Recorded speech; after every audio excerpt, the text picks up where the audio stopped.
हो है तो जी सुनी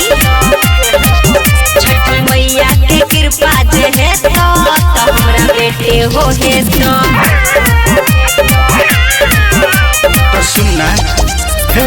जोरे बरसुबा हमले आई बकिन के हमरो इंतजार धने हुई है के दिन के मैया के कृपा जे है तो हमरा बेटे हो है तो हाँ ये जरूर गे छठी मैया के कृपा जे है तो तोर बेटे गए तो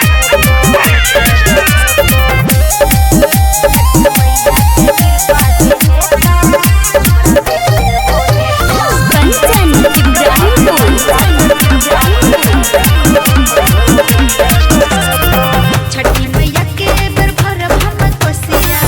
के बाजार से ले आओ। हाँ और कथी कथी चाहिए बोल हमारा बात रानी छै सब भूल के तोरा के चाही सब दे दे न लिखी के छठी घाटे पे दौरा पहुँचे तो हमरा बेटे हो है तो जय हो छठी मैया ये छठी मैया के कृपा जे है तो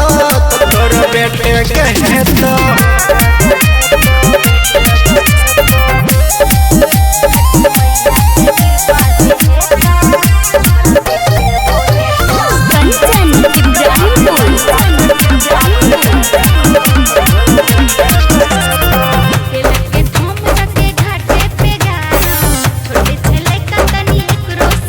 मेरे बाबू चुप हो जा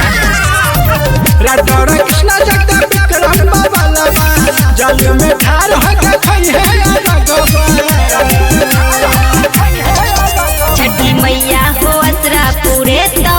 हमरा बेटे हो है तो जरूर के पूरे छठी मैया के कृपा जे है तो तोर बेटे के है तो जय हो छठी मैया जरूर है तो